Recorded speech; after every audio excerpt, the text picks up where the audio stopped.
They have come out here to present to us a message about pro-life, about chastity, and I'll let him introduce our guest speaker for today. So thanks for being here this morning, Mike. Thank you. Good morning. Thank you for coming, everyone. It's just great to see you. I'm, like you said, the pro-life director for the Diocese of Grand Island. And when you say that, you probably don't know much about the organization. And I'm a volunteer. The bishop asked me to serve in this role. And my official title is I'm the director of the pastoral plan for pro-life activities. And there's a pastoral plan that the bishop's developed. Now, I'll just briefly say what that plan is. There's 4 pillars in this plan. And there'll be a quiz later on, so pay attention, okay? 4 pillars. The first pillar is prayer, and we'll start with a prayer. Deacon Davis will do this shortly. The second pillar is pastoral care. And pastoral care is relating to, let's say you heard of Project Rachel, showing mercy and forgiveness to ladies that have had an abortion or contemplate an abortion, those types of things, outreach. The third pillar is what I refer to as public policy. And you're not directly involved with that, but there's folks in our organization in Grand Island and in Lincoln and in DC that are involved with legislative arena as far as pro-life bills, pro-life legislative actions that take place in our legislature in Lincoln. And you'd be surprised, it's called the Nebraska Catholic Conference in Lincoln. They have a great staff. There's 4 members in that staff.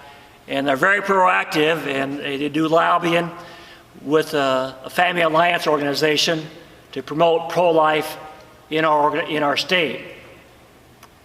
And then the 4th pillar is what I refer to as the 4th P, is public information, knowledge, understanding. It's really both ways. You got to understand what the pro-life issues are so you can evangelize and tell other folks that are pro-life what is the truth. So this morning, Teresa's going to talk a little bit about just information, knowledge.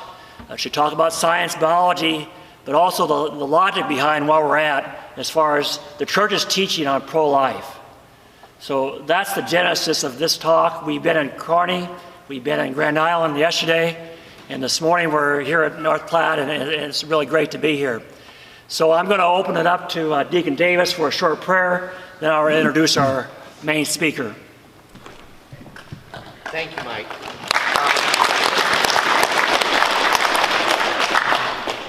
I am so grateful that Teresa and Mike have brought this to our school. As I returned to teaching last fall, I realized, and it's become a burning need in my heart, the need to let you know how beloved and precious you are, and the value of chastity, how that's paramount to our Christian walk, our Christian pilgrimage.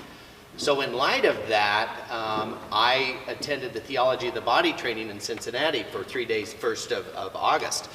So in my classes, and I believe Mrs. Pandorf's classes, we're going to be introducing or reintroducing the theology of the body, which ties right in to our origin, purpose, and destiny that Teresa's going to talk about. Now, our destiny is to be truly loved by God, who loves us unconditionally. But it's our free will that turns us to that. He is pursuing us. He loves us. It's the greatest relationship we can ever have. So with that, let us begin with a prayer. In the name of the Father, and the Son, and the Holy Spirit, amen. May we hold fast to Christ, our hope, in every season of life. As it says in Psalm 139, we are knit together in our mother's wombs until we take our final breaths. Each moment of our lives is a gift from God. While every season of life brings its own challenges and trials, each season also gives us opportunities to grow in relationship with Him. As new attacks on human life continue to emerge, we might be tempted to despair. but Christ gives us unfailing hope. Christ's promise of salvation does not mean that we will be spared from suffering, but rather that even in the darkest moments of our lives, we will be given the strength to persevere. For this reason, a woman experiencing a difficult pregnancy can find the strength to welcome her precious child into the world. A man facing a terminal diagnosis can see the end of his earthly life is the beginning of eternal life with Christ.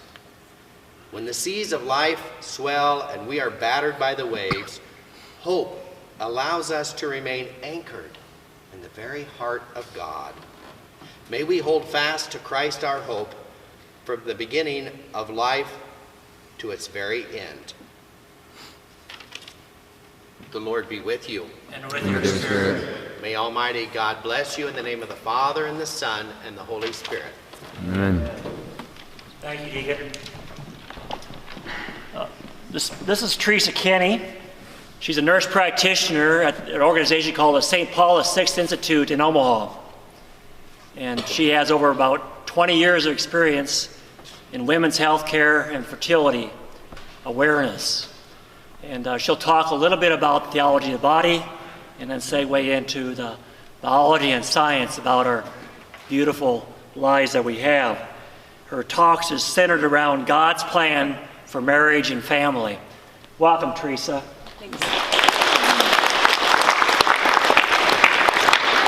Thank you so much. I am super grateful to be here with you today and super grateful to be able to present all this really important information to you. I just want to tell you a little bit about myself. Again, I have 20 years of experience as a nurse practitioner in women's health. I was born and raised in Omaha, Nebraska. I went to school and got a nursing degree at Briarcliff College and then went on to get my master's degree at University of Nebraska Medical Center in specializing in women's health. So I've always been passionate about women's health. When I was younger, in high school, I actually used to go to abortion clinics in Omaha with my mother.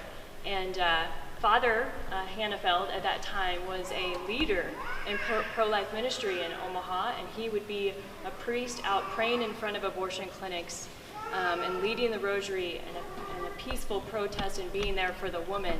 And I was one of those young people that looked up to him, and so I'm just excited that Bishop Hannafeld has allowed me today to come to you and speak to you.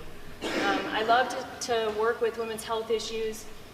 What I do is look at treating underlying root causes of disease, which we'll talk a lot more, especially when we get into the woman's talk.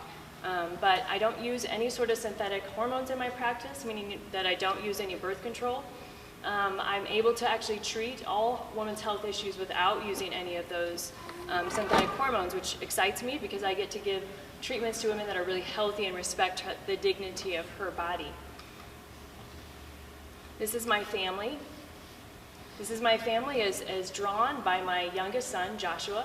I just found this picture in the bottom of my van a couple days ago, and I was like, oh, hey, someone drew a picture of my family. So I asked Joshua about it. We have 8 children, and I was curious to know who had to be held, because it looks like he ran out of room on the paper, and had to put the last person in somebody else's arms. I thought it might be him, since he's the youngest, but it wasn't. It was our 10-year-old daughter, Rachel, being held by my 15-year-old son, Jude. So just fun to see how kids draw out your family. This is my actual 8 children. I have Anna, Isaac, Jude, Brendan, Daniel, Rachel, Colton, and Joshua. I think I hit them all. I have a big family, obviously. My husband and I, when we got married, we wanted a big family. We thought we'd have 6 to 8 kids, and we've been really blessed to have 8 children. So very fun life. My husband is a theology teacher at Creighton Prep High School in Omaha, Nebraska, but he's also a local author. He writes children's books, he writes middle school novels, and he writes actually a series for adults, like cozy mysteries, basically. So I just think it's super cool. I'm really proud of him. And he actually wrote a book just recently called I Am Beautiful Because, which is about how we are beautiful because we love, not because of necessarily any other attribute we have. We're most beautiful because we love. So it's a really important message that ties into what I'm talking about today. And we just had a newest member of our family join us. This is Emmett Kenny. Emmett Kenny is a little Maltipoo. That's, if you don't know what a Maltipoo is, it's a cross between a Maltese and a Poodle. He was rescued from a breeder.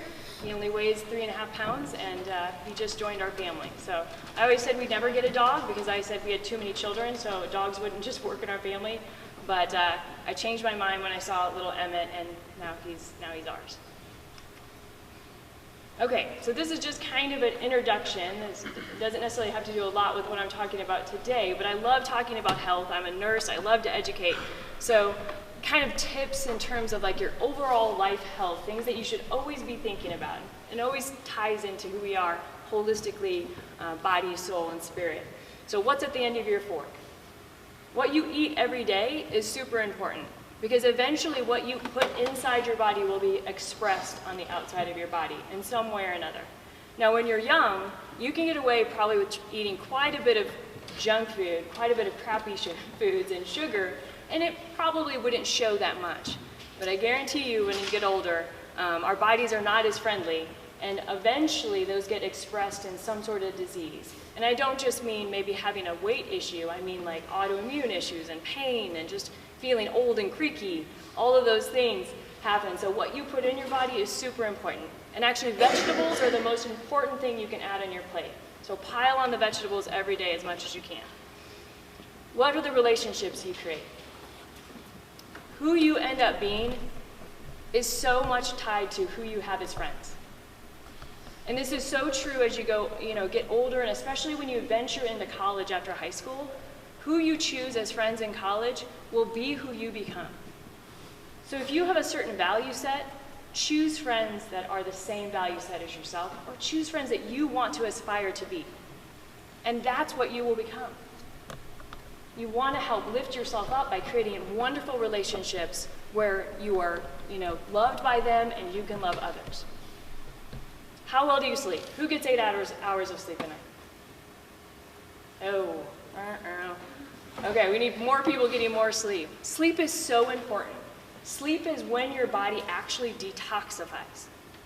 So all of the things that happen to you during the day, all of the food you put in your body, all the toxins you're exposed to, all the stress that you have, all of the things that just happen throughout the day, you need sleep in order to detoxify from all that, and it actually regenerates cells and regenerate your body. And you need a good 8 hours of sleep to do that.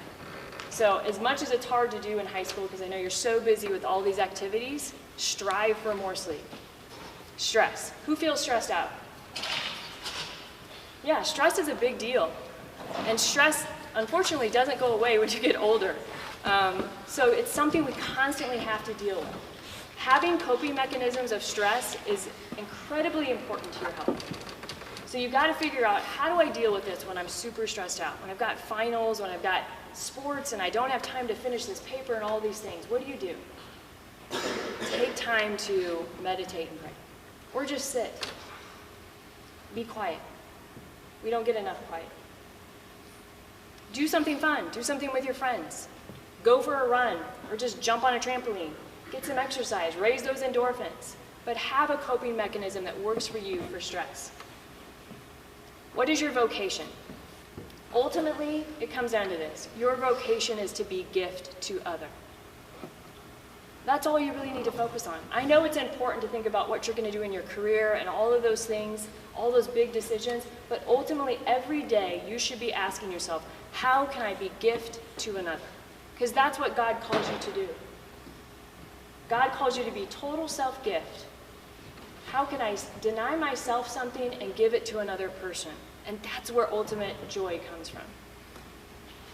And this ties in then to our human sexuality. Really, honestly, everything ties into. I know it seems crazy, and this is the message that the world needs to hear, is that your human sexuality is everything. It is what the inner life of God is, in essence. You, and using your human sexuality in the way that God designed it, is a symbol of the inner life of God. And so it's the most important question, it's the most important thing that you will learn in your lifetime, is how to use that gift. This is understanding your origin, your purpose, and your destiny. It is the theology of the body, but I like to say it this way just because it makes sense to me. Okay, we're going to watch just a short video just to get us interested.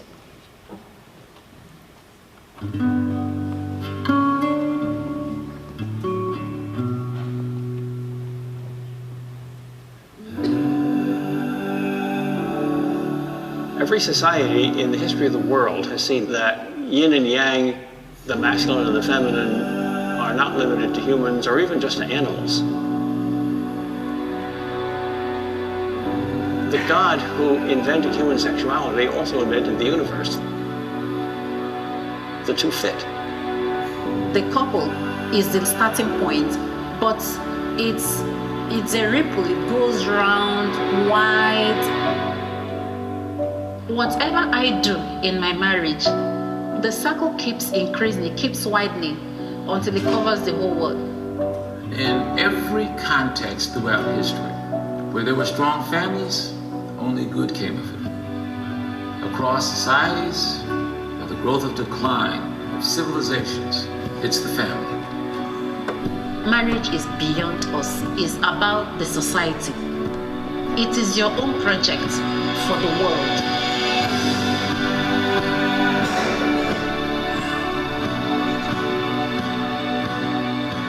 You have ravished my heart, my sister, my bride.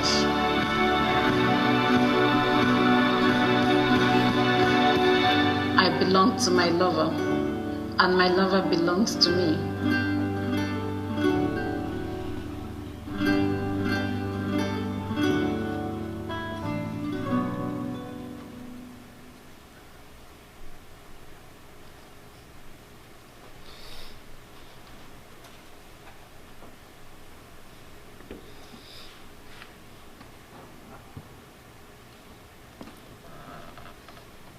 Where you come from.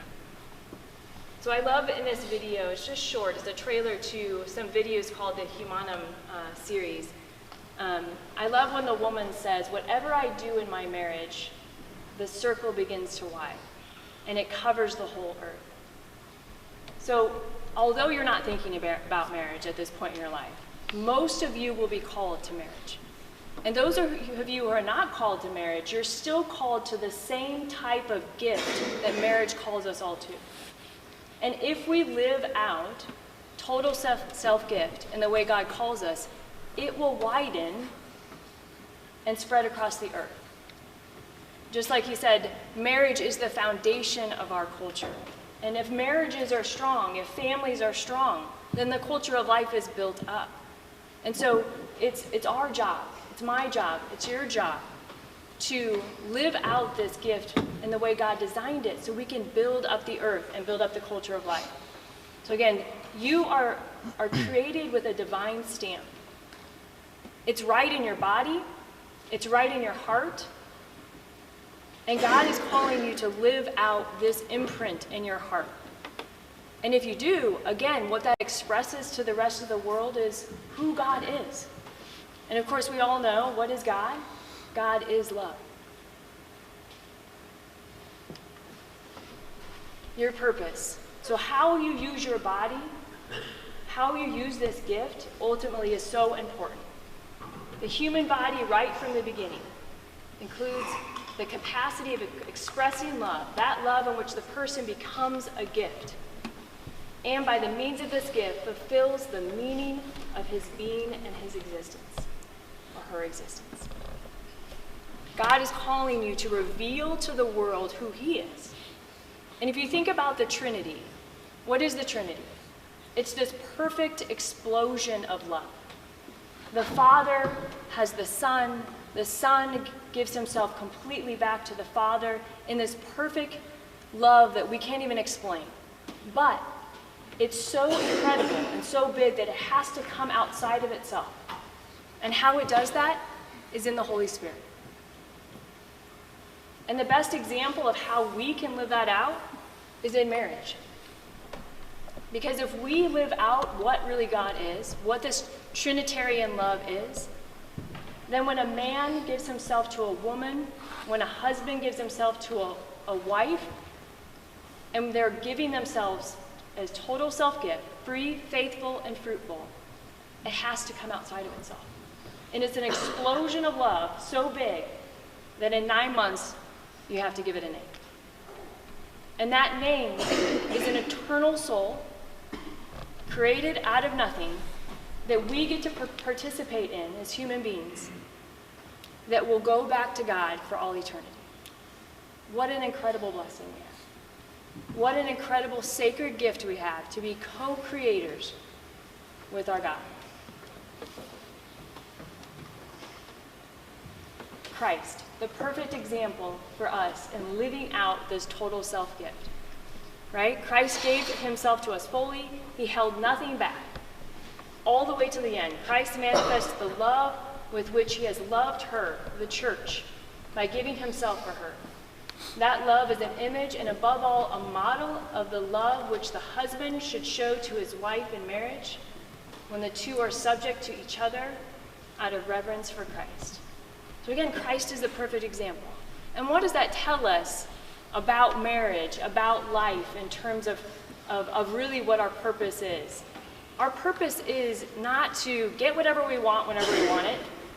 Our purpose is not self-gratification. Our purpose is to give in a self-sacrificing way, in a love that's redemptive. So it's hard. If being a Christian were easy, there'd be a lot more Christians. But Christianity calls us to self-sacrificing love, which is sometimes not easy. Because most of us, when we're born, and we get to that age about 2 or 3, we don't want to give to other people. I don't want to share my fruit snack with a 3-year-old next to me. I want to win the game every time. When we're young, we're all full of ego, right? We want everything for ourselves. But as you get older, what are your parents trying to teach you? What are your teachers trying to teach you? Like, it's not all about you. It's about giving. It's about sharing. It's about forgiveness. And this is the message that we all kind of have to learn. And I would say that, you know, most of us, even all the way up into our 20s, are pretty still all about ourselves in a lot of ways. But marriage is really the easiest way to kind of let the ego die. Because marriage is complete giving to another person, and it truly is kind of like sacrificing always on the behalf of the other. Your job when you get married is to get your spouse to heaven. It's hard work. But that's the example that Christ gave us on the cross. Take self-sacrificing love in order to live out your purpose, your destiny. And what waits for you at the end? Complete joy. And not just complete joy in heaven, because that's what God gives us in the end, is this incredible banquet. But joy on earth. Happiness if you live out that purpose. All right, so I believe like knowledge is so important, and empowerment is really an important word. Like, you deserve to know everything, that it's important to have a foundation in human sexuality that begins with knowledge. And most of us aren't given this knowledge growing up. So it starts by understanding your fertility. So we're going to move a little bit more kind of now into the science of how your bodies work, how fertility works, because I believe that this type of knowledge is what's going to integrate you in your body and soul. How many of you have a cell phone with you? Okay, that works. What I'm going to have you do is get it out, and we're going to play a Kahoot.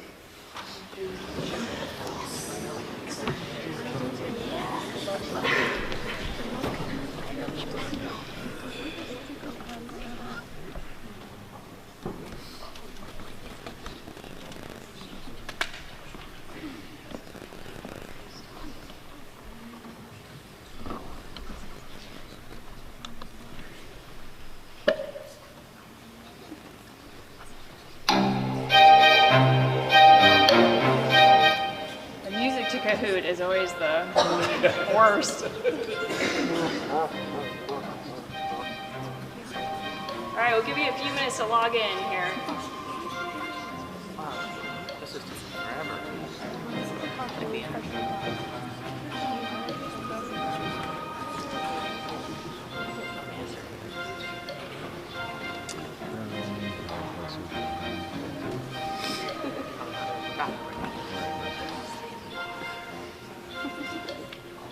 And if you don't have a phone, help the person next to you who does with their answer.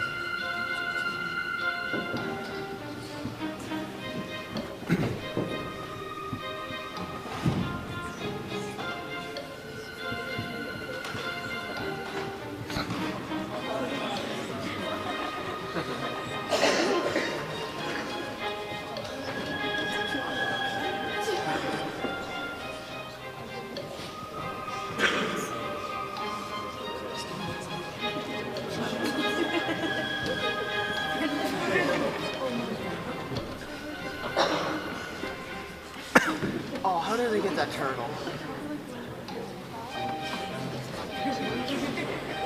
All right, one more minute.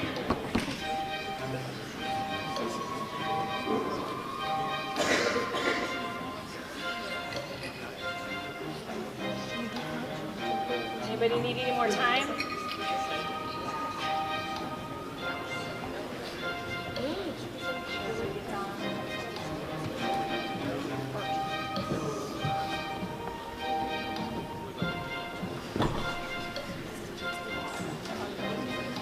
All right, you ready? All right.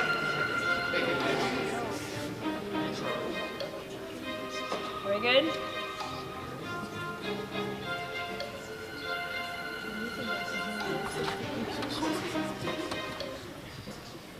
All right, how much do you know about your fertility?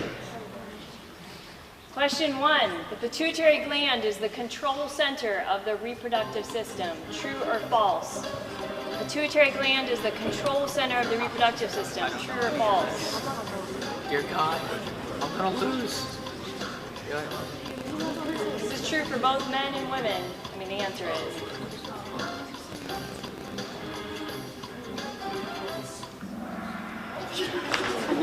That is true. Everything starts in your brains. There's the answer. It's all in your brains. Oh!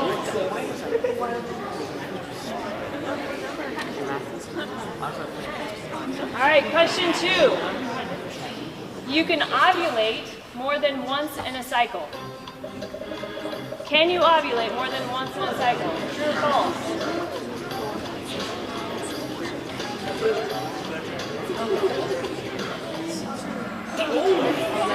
That is not true. You cannot ovulate more than once in a cycle. Rabbits can, but you can't.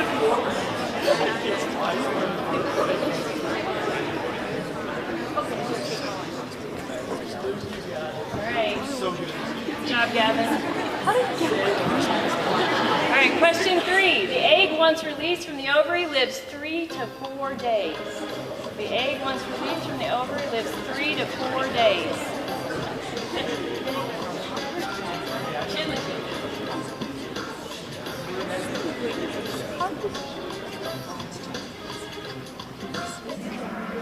That is false.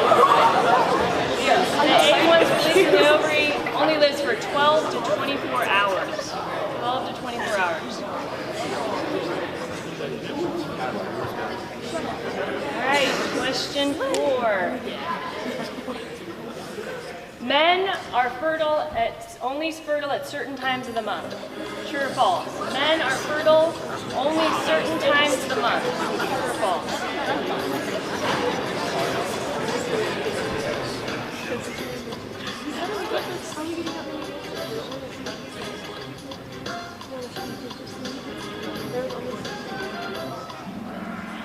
Good job, that is false. I'll tell you with Andrew. Men are fertile all the time. Andrew, I'll try with you. Number 5, menstrual tracking apps can predict when you are going to start your next period. Menstrual tracking apps can predict when you're going to start your next period. It's true. That's disgusting. That is false. Unless you peed on your phone cannot tell you when you're going to start your period.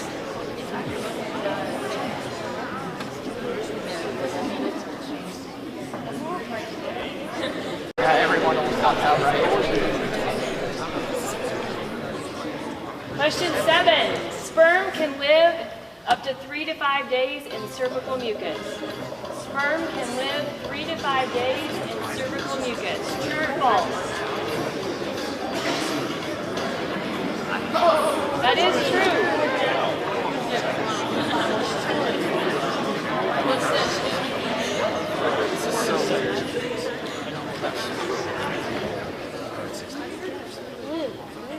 Number 8, women who are in jail are more likely to have committed their crime while PMSing.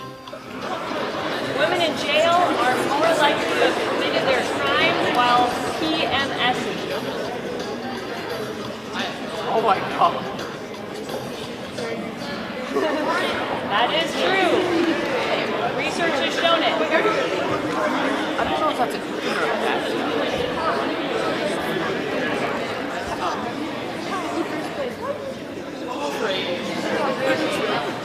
Number 9, fertility awareness-based methods, or NFP, are 97% effective at avoiding pregnancy. Fertility awareness methods, or NFP, are 97% effective at avoiding pregnancy. True or false? Yeah. That is true. It is true.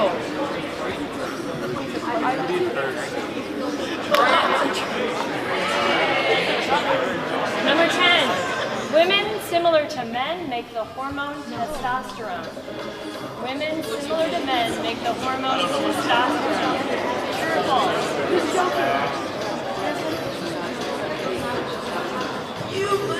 Oh, dang it. You're right. I thought it was covered with stuff.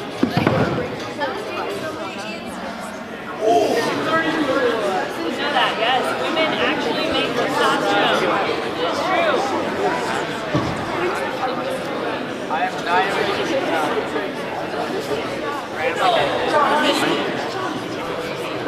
Number 11. You need these 3 things to be able to become pregnant. What are they?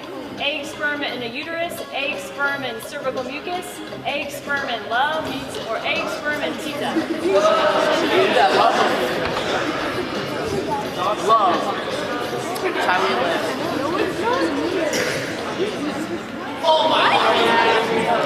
It's egg, sperm, and cervical mucus. It's a little tricky, I get. But it's actually those 3.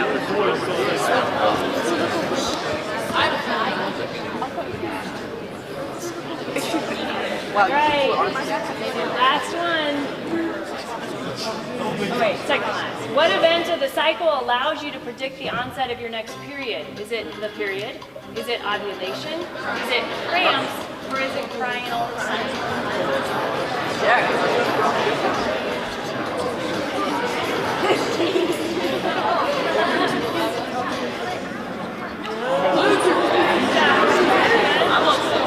It is ovulation.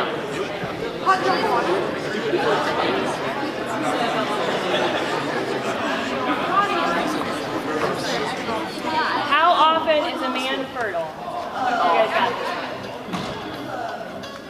this. Is it men are attracted, or when they're only attracted to a female, from the time they're in puberty until they're dead, when they eat lots of red meat, or just once a month? Always press the yellow.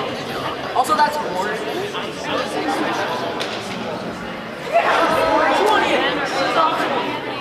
Good job. Okay, if you see your name, if you're one of the top 3 at the end, then come down and I'll get you a prize. I'll hand it. All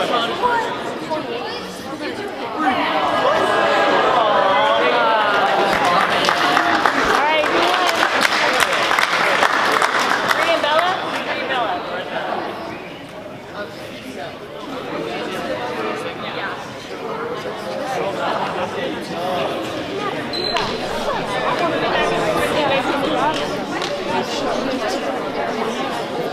All right, who's the last one? Someone else. There you go.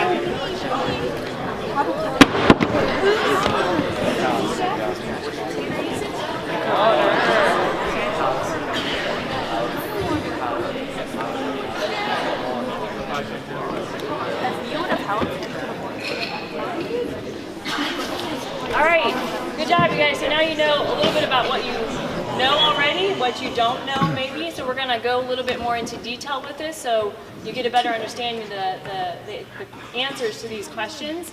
And again, this is so important.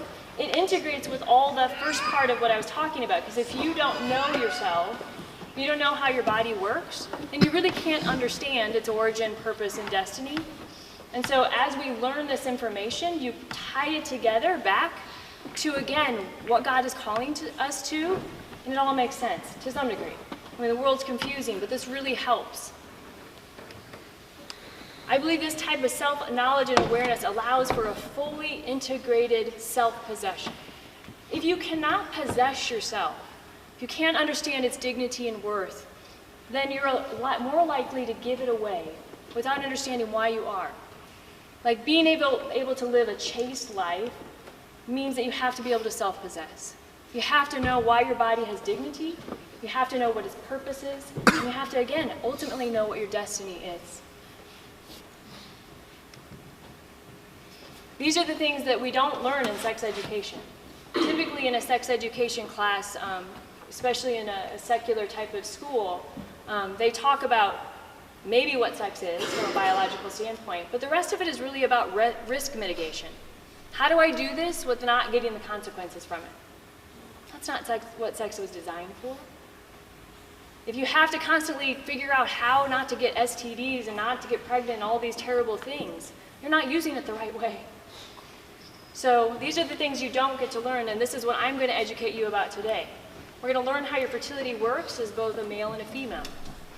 We're going to learn about normal biological markers that tell a woman if she's fertile or infertile every day. You're going to learn about the signs of ovulation, learn about what's normal and abnormal in a menstrual cycle, learn about natural ways that you can use to avoid and achieve pregnancy, and learn about your authentic femininity and masculinity and how to be empowered to take charge of your health. Again, and this is so important in terms of health as well, because if you don't understand how your cycle works, if you don't understand how your body works, when you go to a doctor and you have problems with your menstrual cycle, if you don't know how it works, you're not going to get a lot of answers. You can actually be more proactive by going in and knowing what's going on in your body. Okay, fertility 101. Okay, we know the starting point here, I mean, the main event of what causes a conception or fertilization or a new life is ovulation. That's the main event when it comes to fertility. I mean, of course, you have to have a sperm, and you have to have, we'll talk about more, this stuff called cervical mucus. But ovulation is the main event that allows that to be possible. And a female can only become pregnant really in about a 3 to 5 day window in her menstrual cycle. So when there's this short window of fertility where an actual conception occurs. Contrary to a woman, a male is fertile from the time they enter puberty, which is about 12 years of age, until they die. So their fertility is all the time, lifelong, until they're buried in the ground. Just some fun kind of fertility facts for guys. Since most of the time when we talk about this stuff, we're talking about women's cycles. I know I don't want to leave you guys out. This is kind of fun. Each male produces 500 billion sperms in his lifetime. That's like crazy. That's like mind-blowing to me. It's kind of when they talk about like 500 billion plus galaxies, and I just don't, my head just doesn't understand it. The male testicles are on the inside of your body before you were born, so in utero, and about 2 to 3 weeks before you're born, they descend to the outside, unlike a woman whose reproductive organs are always on the inside of her body. And again, men will become fertile at the age of 12 and will be fertile until their death. So it's, Abraham in the Bible was able to impregnate his wife Sarah when he was in his, I think it's somewhere around 80s or 90s, they think. Researchers have found that men's testosterone levels change after a win versus a loss. According to Science Direct, men who have more testosterone after losing are more likely to compete again.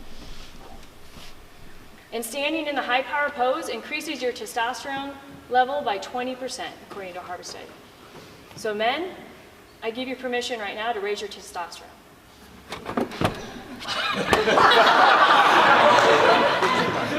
Come on, seriously, don't you guys want more testosterone? Unreal.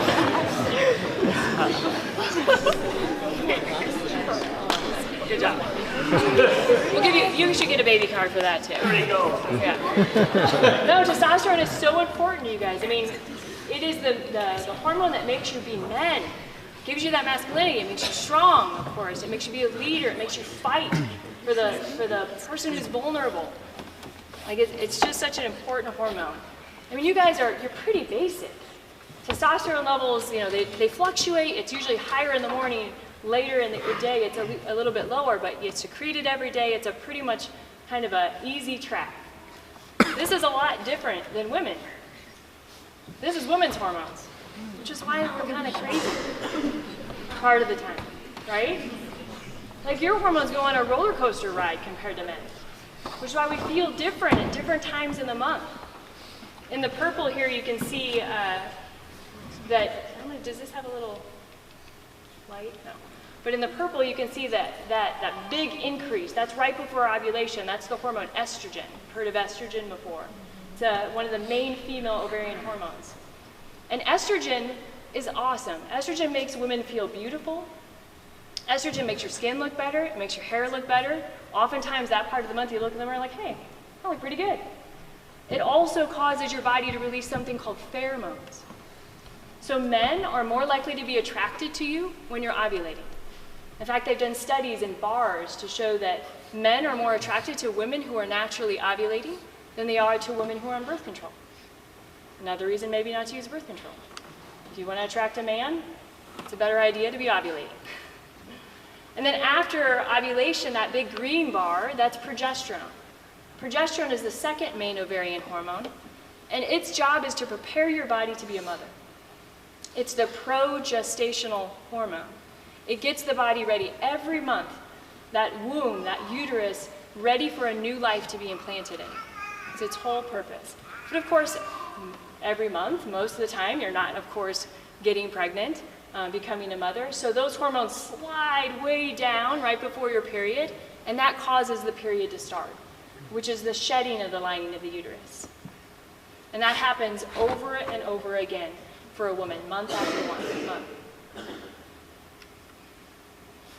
So this type of awareness of your fertility is super important, especially for women. I always like to mention, too, we're going into winter, that vitamin D is super important. And because we live in Nebraska, you're likely to be low in it. You know, increase your vitamin D by drinking more milk, but also consider getting a little extra, too. Really important for your immune system. Okay, so fertility awareness. So the whole, menstrual cycle, again, we kind of think of the main event in a woman's menstrual cycle as her period, right? And that's what she has to prepare for. That's what comes every month. It's not the fun part. But it's actually just an afterthought. It's an after event. The main event is ovulation. And just like the period shows us through a physical sign of what's going on, something you can see, so too ovulation gives your body a physical sign that tells you that you're fertile, or essentially when ovulation is approaching. And that thing is cervical mucus. So it's weird, but it's what, again, makes the way God designed us. It's beautiful. Every month, somewhere in the middle of the cycle, and this is that Kahoot question, you get up to a week of this clear discharge.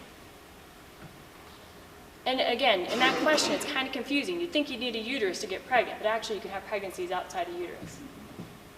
You absolutely have to have three things in order to get pregnant.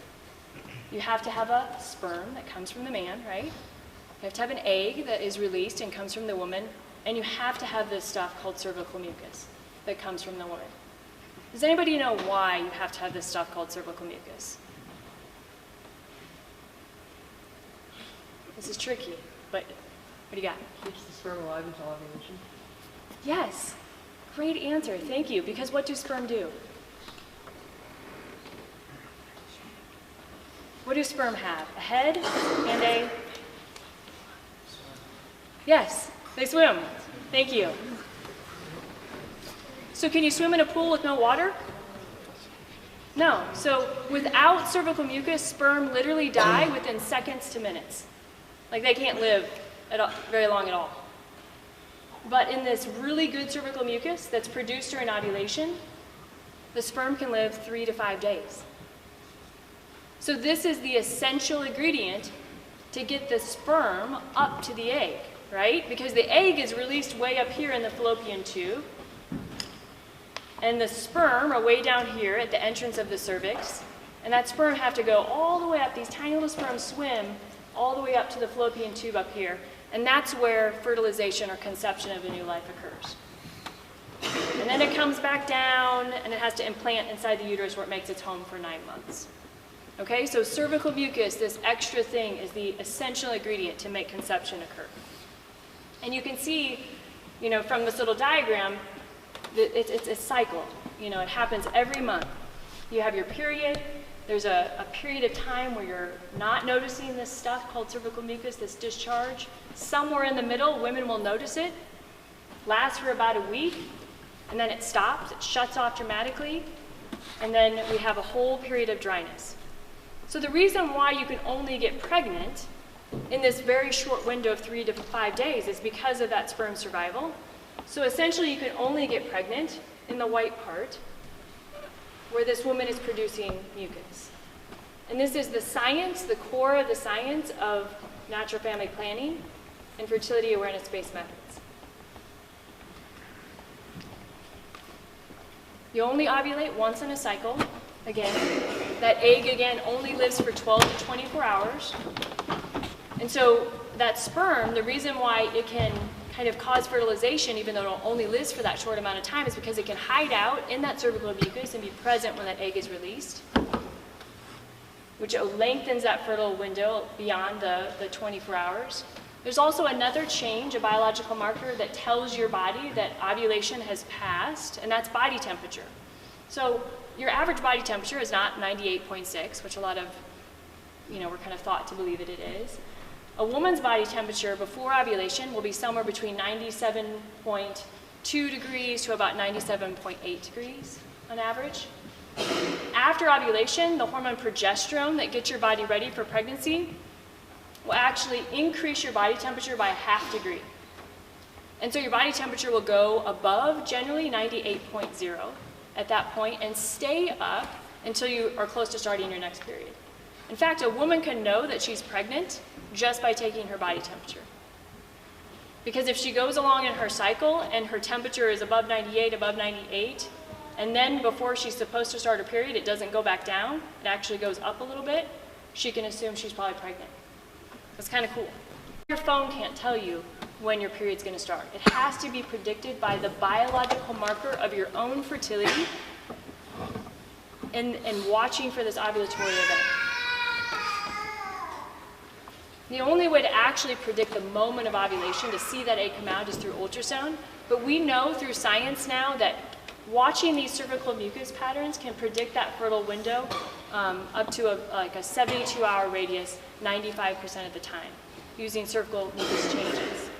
So we got it to the point where now with NFP, it's super highly effective.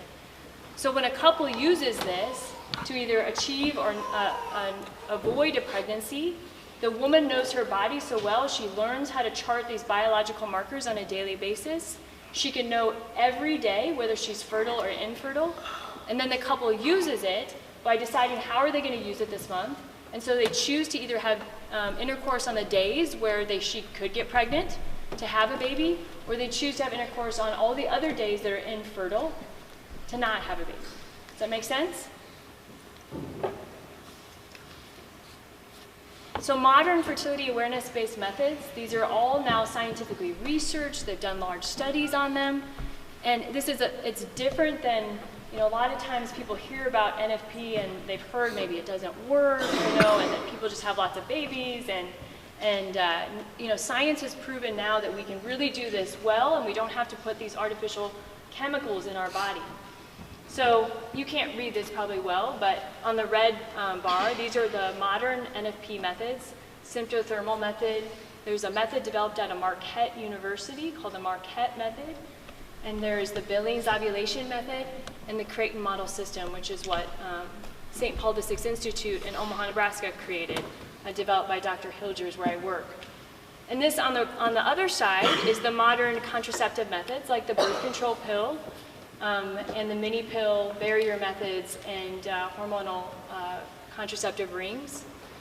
And you can see, if you could read this well, it basically has similar effectiveness on both sides. So like the symptothermal is 98.2% effective. The Marquette method is 90% effective. The Billings ovulation method is 99.5% effective. And this is all to avoid pregnancy. And Creighton model is 96.8% effective. And the pill is generally considered 92 to 98% effective. And barrier methods are usually considered more like 80% effective. So NFP is actually more effective than just using like a condom. So, you know, these are methods now that a lot of people are drawn to for reasons outside of just religious. So, of course, we know that NFP is good because it follows the plan that God designed for our bodies. There's other reasons why people might be drawn to using a method of NFP. It's green, it's organic. So like, there's a lot of people who come to using a natural method for family planning that, you know, again, they were just a woman shopping at Whole Foods on a daily basis. They're looking for the meat that doesn't have the injected hormones in it. And they're drawn to these methods because they don't want to put artificial chemicals in their body. They want to respect the natural cycle in their body, because if you don't know, birth control basically shuts down your reproductive system as a woman. It's the only system in the human body that we actually take a pill to stop working. And so a lot of women who are organic and natural, they don't want to do that. And so they're drawn to it for this reason.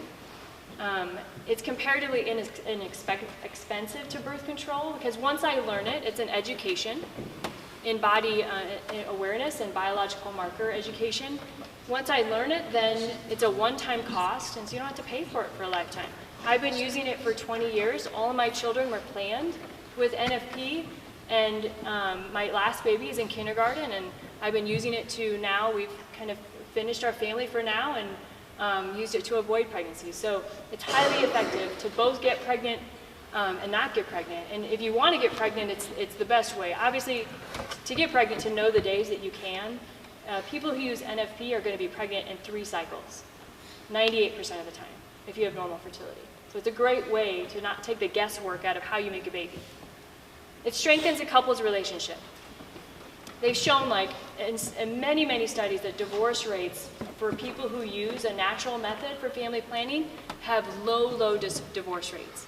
And I truly think the biggest factor to this is communication.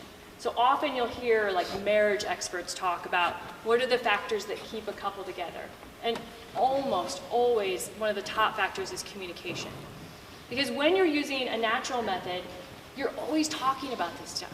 Like, it's a month-to-month thing, right? We're always having to talk about, you know, what's going on in our life. You know, when are we going to have a baby? What's our financial situation? Are you going to go back to school? Do we have a house? Can we afford a house?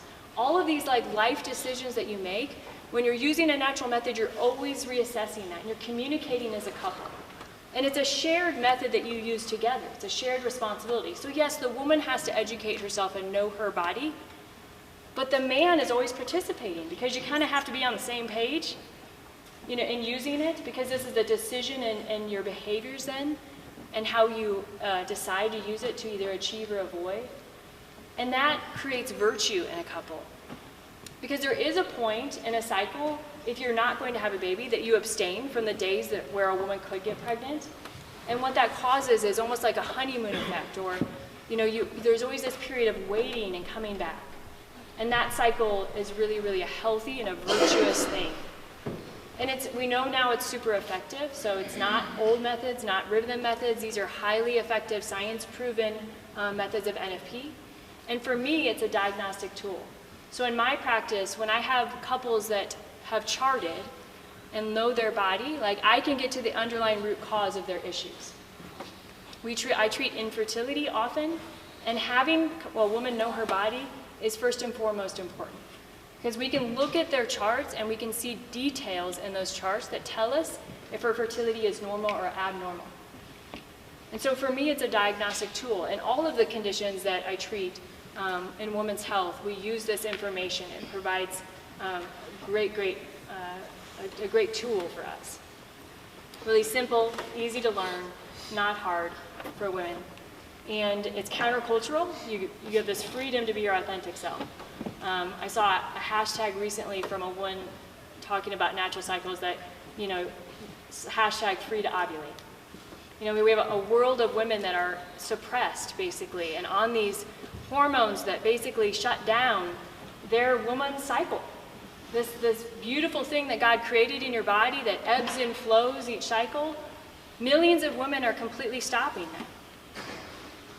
Hashtag free to ovulate, like free to be yourself, free to be the woman that God created you to be.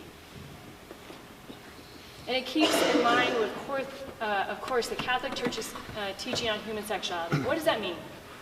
Okay, if we go back to what I talked about at the beginning, if you are meant to be total self-gift to other, if you are meant to will the good of the other on a daily basis, then putting a barrier between you and your spouse is not total self-gift. You're holding back something that, again, if we think about what our origin is that imprint of God's divine image inside of us. You're shutting that down between you and your spouse. The imprint of God's divine image inside of you when you use a contraceptive barrier or medication between you and your spouse. And it's as simple as that. Total self-gift. It doesn't mean that the church is saying, have 10 kids. The church is saying, let me be a part of it. Let God into your lives as a couple, and let that marriage be fruitful. Not just by having children, but let it be fruitful in a million other ways. Let it encircle the world.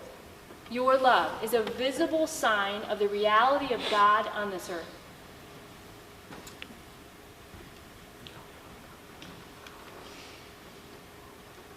All love craves unity. As the highest peak of love in the human order is the unity of husband and wife in the flesh, so is the highest unity in the divine order, is the union between the soul and Christ in communion. Again, this imagery, this is Fulton Sheen. I love Fulton Sheen, which is why I have a Fulton of my own. But in communion, which is so hard sometimes to grasp, and again, some of these ideas are sometimes hard to grasp as human beings, but how we should feel when we walk up to communion is that our souls are uniting with Christ, that Christ is within us in the most powerful way possible. And what the church is telling us is that in marriage, your bond between your spouse and you, this total union that you have, that's the same thing. That's the same type of union that Christ gives us when he's given his body, blood, soul, and divinity to us. All right, that's all I got for you guys in terms of content for this part of it. And I would love, I know it'll be hard, but I would love for a couple people to ask any question that they have about anything I've talked about. Anything related to the science around things, anything related to anything that came up in the Kahoot you didn't understand, anything at all. If you ask a question, you get a baby card too.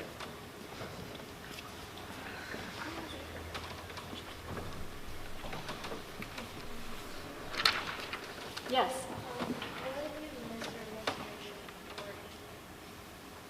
If you've skipped a period for 8 months? Yeah, so that would be a long, irregular cycle. And so now that you know what causes a period is ovulation, right? So what that means is your body is not ovulating. And so when you don't ovulate, you don't get a period. And so that's a situation where there may be an underlying hormonal issue or a woman's health issue that needs to be kind of understood and evaluated. And so that, generally I would say, coming to someone like me would be helpful, or going to your doctor. And if you want to talk about it more later, we can even personally. Does that sound good? Yeah. Who else has got a question?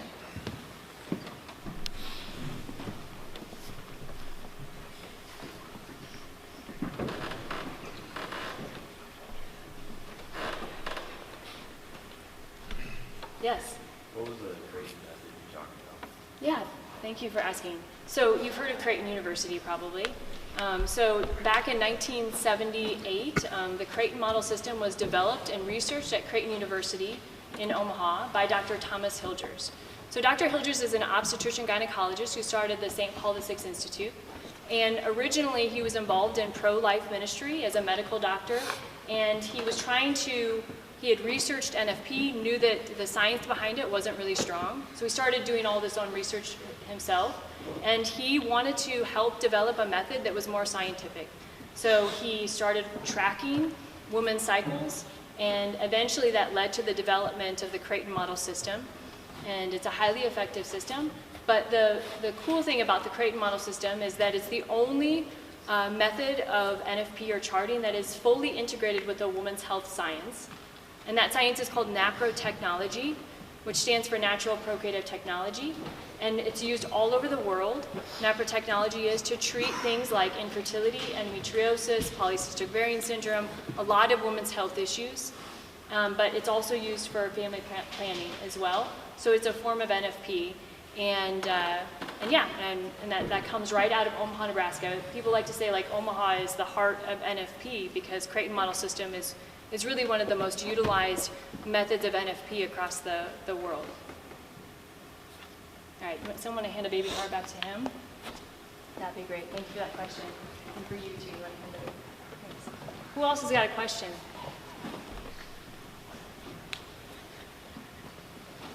Yes? Is it normal to start your period and not have it for like 7 months? No, it's not normal. And again, basically if you're not having a period, that means you're not ovulating. Again, because now we know the main event is ovulation and the after event is the period. And so if you're not having a period regularly, that means that ovulation isn't happening regularly. And this is a fun kind of thing about menstrual cycles in women. So I told you before that the pacemaker of your fertility care system is your brain, more specifically the pituitary gland, which throws out, and then guys do this too, you guys throw out a pituitary gland message that tells your fertility system what it's supposed to be doing on a daily basis. And so for women, this message is constantly happening every 60 to 120 minutes. If there's some sort of a stress in the woman's body, let's say she started a sport like soccer. She went into her soccer season and she started really high intensity exercise. The pacemaker gets a message, oh, really acute stress just started. And that tells the body, I may not be capable of having a child and taking care of it. And so it's really neat. The God designed a woman's body so that a protective mechanism would be built into it. So if the body senses an acute stress, it may stop the cycle for a period of time. So we see sometimes where women go irregular when they're in their high intensity sports, and then they go back to regular when it stops. Or if a woman loses a lot of weight for some reason, either on purpose or not on purpose, she can stop her cycle. So again, because it gets the message that the body may not be equipped to carry a child. Or let's say somebody's grandmother died, and that's an acute emotional stress. That can cause the cycle to change. Or if you are like so stressed out for finals, the body sends that stress message to the brain. So there's a variety of things that could cause the cycle to be irregular. And this is why, again, when you use a tracking app on your phone, why it may not be able to predict it correctly. Because if one of those things happen, if you aren't watching for the main event, which you can watch for the main event every cycle. If you're not watching for that, that is the true predictor of when a period's going to start. Good question. Anybody else? Yes? So you said like your body, like I might not be able to take care of like a baby. Does that also happen like when you're pregnant, like in miscarriages? It's a good question. Yes and no. I mean, it's different when I talk about the fact that that protective mechanism is built in to actually stop pregnancy from occurring. And obviously, if you get pregnant, that stopping didn't happen. You got pregnant. There's a variety of reasons why a miscarriage could occur. And it's super complex, and so it wouldn't just be because of like stress or something like that. Usually there's more going on than just that.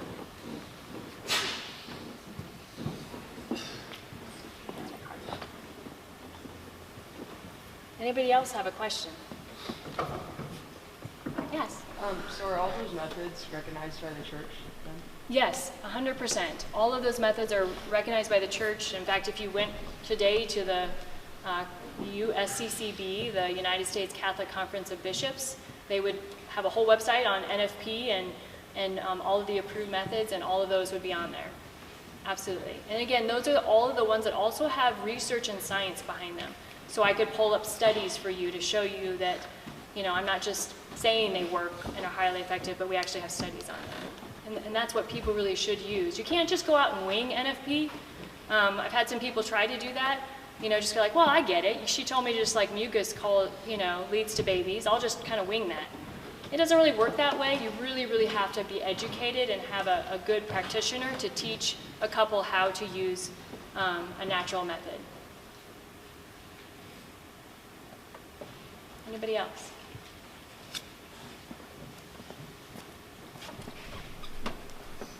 Yes? Who created the other methods? Say that again? Who created the other natural methods? Sure. Yep. So the Billings ovulation method was created by John and Lynn Billings back in Australia in the 1970s. The Marquette method was developed by a guy named Dr. Richard Faring at Marquette University, and he did that work in the 1990s. The symptothermal method was developed by, I know, a guy, nice guy, good Catholic guy. And that's been out for probably at least since the 80s. And Kipling. Yeah, Kipley, thank you. Sheila and John Kipley. And then, did I miss one? Creighton model, I told you, was developed by Dr. Thomas Hilgers. I think that's all. Yeah, so they've all kind of developed by somebody. Yeah. Hand back the card. All right, thank you guys so much for your attention. Thank you for asking questions, and I hope this information was helpful, and I really wish you all the best. Have a great rest of the week.